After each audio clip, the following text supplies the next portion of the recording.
તો વરસાદની પહેલી ઇનિંગ બાદ રાજ્યના રસ્તા બિસ્માર અને ખસ્તા હાલતમાં, રસ્તા પરથી પસાર થતી જનતા પરેશાન, કોન્ટ્રાક્ટર અને તંત્રની ખાયકીના ખેલના બોલતા પુરાવા, પ્રજાના કરોડો નાખો અને સામાન્ય વરસાદમાં જ આ રોડો ગાયબ થઈ જાય છે. એ પછી અમદાવાદ હોય, સુરત હોય, રાજકોટ હોય, જ્યાં બધે જ ખાડામાં રોડ કે રોડમાં ખાડા એ ખબર નથી પડતી. રાજ્યના મહાનગરોમાં તૂટેલા રસ્તાઓથી પ્રજા પરેશાન, ભ્રષ્ટાચારનો અજગાર, આખો રસ્તો જ ગળી જાય છે. જૂનાગઢમાં પણ તૂટેલા રસ્તા મળ્યા, રાજકોટ, સુરત, અમદાવાદ.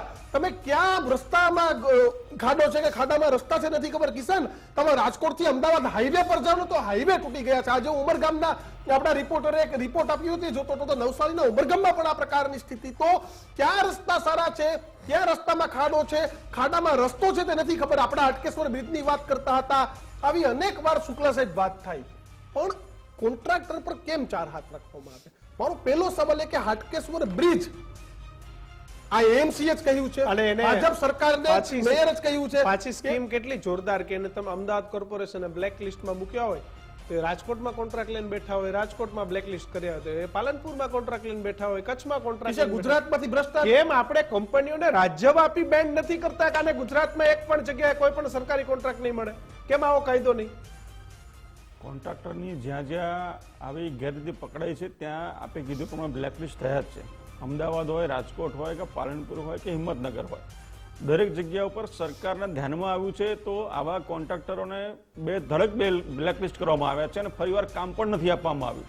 પરંતુ આપની વાત સાથે હું સહમત છું કે લોકોને તકલીફ પડે છે, પરંતુ આખા અમદાવાદની અંદર આજે જુઓ, મુંબઈમાં જુઓ, મુંબઈ તો આંતરરાષ્ટ્રીય કક્ષાનું આપણું શહેર ગણાય છે.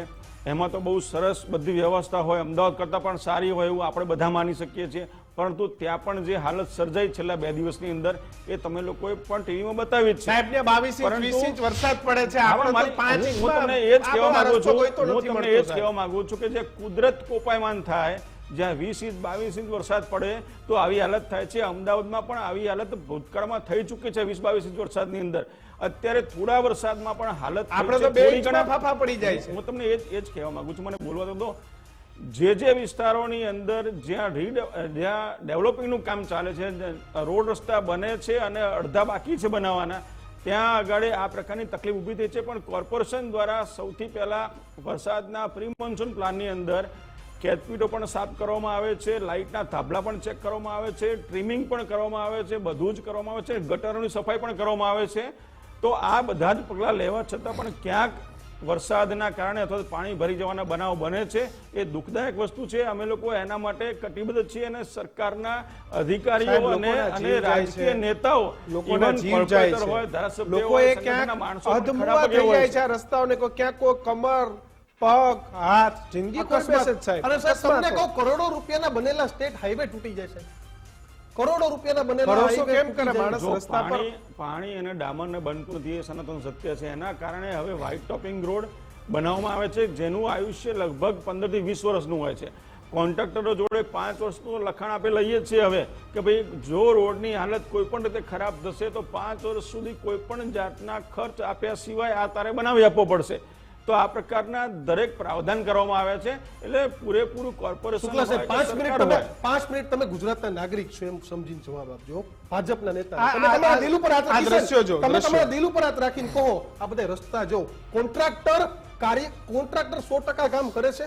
શું રાજ્યમાં ભ્રષ્ટાચાર નથી? મેં તમને પહેલા જ કીધું કે આ વાત સાચી છે. આપણો જવાબદારી સરકારની જ બને. કોન્ટ્રાક્ટરે કામ કર્યું હોય, ના કર્યું હોય, સારું કર્યું હોય, ખરાબ કર્યું હોય, એની બધી જ જવાબદારી અમારી છે. પણ જે કાર્યવાહી થઈ છે એ તો મારે તમને જણાવવી પડશે ને કે ભાઈ આટલા પ્રકારની કાર્યવાહી થઈ છે. પૂરા અમદાવાદની અંદર ક્યાંક આવા બનાવ બનતા હોય તો એનો હાઈક એટલો થઈ જાય કે આખું અમદાવાદ પાણીમાં છે. એવું નથી હોતું. જે તે વિસ્તાર પાણીમાં હોય ત્યાં 100% ના થવું જોઈએ, પણ એના માટે તંત્ર પણ ત્યાં આગળ તાત્કાલિક પગલાં લેવા પહોંચી જાય. કરોડો રૂપિયા પ્રી મોન્સૂનમાં જાય છે કે નથી જતા? કરોડો રૂપિયાનું બજેટ પ્રી મોન્સૂનમાં સરકાર આપે, પૈસા કે આવું મહેશભાઈ તમારી પાસે, પણ પૈસાનું શું થાય? એનું આપણને રિવર્ટ પણ મળે છે કે આખું અમદાવાદ પાણીમાં નથી જતું રહેતું. કરોડો રૂપિયા ખર્ચાય છે. એનું કારણ છે કે દ્રશ્યો કાઢો, ગયા રવિવારે વરસાદ પડતો ને દ્રશ્યો કાઢો. જો જે પ્રકારનું અહીંયા કામગીરી થાય છે, રોડ રસ્તાની જે સફાઈ થતી હોય, ગટરની સફાઈ થતી હોય, આના કારણે થઈને ક્યાંક આવો બનાવ બને છે. અમે કબૂલીએ છીએ કે બનાવ બને છે. તમે પણ બતાવે છે અને તમે જાગૃત રિપોર્ટર છો. જાગૃત ટીવી ચેનલ છે એના માધ્યમથી પણ અમને જાણવા મળે છે. તો અમે લોકો ત્યાં પહોંચીને જનતાને ઓછામાં ઓછી તકલીફ પડે એ પ્રકારના કામગીરી કરીએ છીએ. જી મહેશભાઈ. પેલી વસ્તુ એ કહી દઉં કે કોન્ટ્રાક્ટરને બ્લેક લિસ્ટમાં મૂકીએ છીએ. કોન્ટ્રાક્ટરને બ્લેક લિસ્ટમાં શું કામે ને ભાઈ? કોન્ટ્રાક્ટરને આખા ગુજરાતમાં બ્લેક લિસ્ટ થવું જોઈએ. એની અંદર જેટલા ભાગીદાર હોય એના નામની કોઈ પણ નવી પેઢી આવે તો પણ એ બ્લેક લિસ્ટ થવી જોઈએ. અને બીજું બધાથી મોટી વાત એ છે કે જે કોન્ટ્રાક્ટરે ભ્રષ્ટાચાર કર્યો તો એની પાસે તમે પૈસા કેમ વસૂલ નથી કરતા? માત્ર બ્લેક લિસ્ટમાં મૂકી દેવાના, કરોડો રૂપિયા દઈ દેવાના અને બ્લેક લિસ્ટમાં મૂકવાના. એટલે નવી પેઢી બનાવે, નવી પેઢીમાં પાછા એ આવી જાય અને નવી પેઢીના નામે પાછા કોન્ટ્રાક્ટ ચાલુ કરે. એની પાસે જ્યાં સુધી તમે રકમની વસૂલી ન કરો ત્યાં સુધી કોઈથી કોન્ટ્રાક્ટર એમાં સુધરવાના નથી. કારણ કે ક્યાંથી સુધરે? તમે 1 રૂપિયાનો માલનો કામ દીધું હોય એમાંથી 50 પૈસા તો તમે અધિકારીને પદ અધિકારીઓ લઈ જાય, એની પાછળ 50 પૈસામાં એને કામ કરવાનું. તો એ કેવું કામ કરવાના? 5 વર્ષનો તમે જયારે એને આપો છો, તમે એગ્રીમેન્ટ કરો છો ત્યારે પણ તમે એની અંદર એ નિયમના પાલન કરે છે કે નહીં? ડામર કાઢી અને ડામર ચોટાડે છે કે નહીં? ડામર ઉપર ડામર ઠોકે એટલા માટે ખાડાઓ પડે, લોકોના હાડકા ભાંગી જાય. પછી શાસનકર્તાઓ અહીંયા એમ કે હવે અમે અહીંયા રિપેરિંગ કરીએ છીએ. હવે 1 ઇંચ ને 1.5 ઇંચમાં જો તમારા રોડ તૂટી જતા હોય તો તમે કયા ને શું કર્યું? પ્રી મોન્સૂનની કામગીરી તમે એમ કહો કે અહીંયા ગટરનું કામ ચાલતું હોય ને વરસાદ આવ્યો હોય તો પ્રી મોન્સૂનની કામગીરી તમારે મે માંથી થતી હોય તો તમે એ 1.5-2 મહિનાની અંદર શું કામ પૂરી નથી કરી શક્યા? એટલે પદ અધિકારી અને અધિકારી બેની એટલી જ જવાબદારી થાય છે. અને જ્યાં સુધી કોન્ટ્રાક્ટરો પાસે જે રકમ ચૂકવી હોય એ પાછી ન વસૂલો ત્યાં સુધી કોઈ સંદર્ભમાં આની વસૂલી ન શકાય. કારણ કે 50% તો ઓલા ખાઈ ગયા હોય માલ, અધિકારીને પદ અધિકારી, તો એ ક્યાંથી રિકવરી ઓલો કોન્ટ્રાક્ટર કરવાનો? એટલે આ વસ્તુ રહેવાની. જ્યાં સુધી કોન્ટ્રાક્ટર પાસેથી રિકવરી ન થાય ત્યાં સુધી ન કોન્ટ્રાક્ટર સુધરે અને ન અધિકારીને પદ. રાજુભાઈ એવું થશે? મહેશભાઈ જોડે જ્ઞાનનો થોડો અભાવ છે એટલે આ રીતની વાત કરે છે. એમને ખબર નથી કોન્ટ્રાક્ટર તમે શુક્લજી તમને જ્ઞાનનો અભાવ છે કે તમને 5 વર્ષનો કોન્ટ્રાક્ટ મહેશભાઈ તમારી પર બધા તમે શરૂઆતમાં જે આરટીઆઈ ની વાત કરી આમને જવાબ જ ના આપ્યો, કોઈ જવાબ આપી દીધો. તમે સિફત નથી છટકવાની વાત કરો છો, એના બદલે જવાબદારી નિભાવવાની વાત કરો.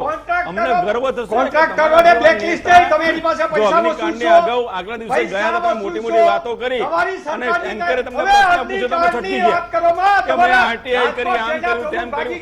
ભાઈ તમારામાં કેપેસિટી નથી કે અગ્નિકાંડના કોઈ પરિવારને તમારા સીએમ નહોતા મળ્યા. એ અગ્નિકાંડની વાતો કરો માં તમે શું હતા શું એની વાત કરો. કારણ કે તમને ખબર નથી કે કોન્ટ્રાક્ટ તમારે પૂર્વ કરવાની ખોટા બોલે તો તમે ક્યારે મળે? તમને આરટીઆઈ ને પૂછ્યું અગ્નિકાંડનું, તમે જવાબ આપવા માંડ્યા કોઈ ત્રીજી પેઢીનો જવાબ આપવા માંડ્યા કે તમે વાતને ફેરવવામાંથી ઊંચા નથી આવતા તો તમે શું નેતાગીરી કરવાનો છો ભાઈ? એટલે તમારે નેતાગીરી કરવી હોય તો રસ્તા બરાડા પાડવાથી નથી પાડતા. પ્રજાના પ્રશ્નોનું નિરાકરણ નહીં આવે દીક્ષિત, પણ સારા રસ્તા બને અને અધિકારીઓની અધિકારીઓ ધ્યાન. રાજુભાઈ આપણી પાસે સમયનો અભાવ છે પણ વસ્તુ એ છે કે તમે આ રીતે ચર્ચા કરો એના કરતા બંને મિત્રોએ એક એવી ચર્ચા કરી હોત કે ભાઈ જનતાનું ખરા અર્થમાં સારું થાય, સારા રસ્તા મળે. બિલકુલ રાજુભાઈ, મહેશભાઈ, રાજ્ય બને. આ બંને અમારી સાથે જોડાયા બદલ આપનો ખૂબ ખૂબ આભાર. પ્રજાને ખાડા નથી જોતા, પ્રજાને સારો વહીવટ જોઈએ છીએ, સારા રસ્તાઓ જોઈએ છીએ. અને અમારે પાછળ લખ્યું છે ને કે રસ્તા નહીં તંત્રની આબરૂનું ધોવાણ થાય છે. તંત્રની આબરૂનું ધોવાણ કે દર વખતે તમે નીકળો છો કરોડો રૂપિયાના પ્રી મોન્સૂનના પ્લાન લઈને, મોટી મોટી પત્રકાર પરિષદ કરો, બજેટ બનાવો, બજેટમાં જાહેરાત કરો કે આ વખતે તો આટલા કરોડ રૂપિયા મેં પ્રી મોન્સૂનમાં થવાના, ગટરમાં એક પણ ગટર નહીં ઉભરાય, ક્યાંય પાણી નહીં ભરાય.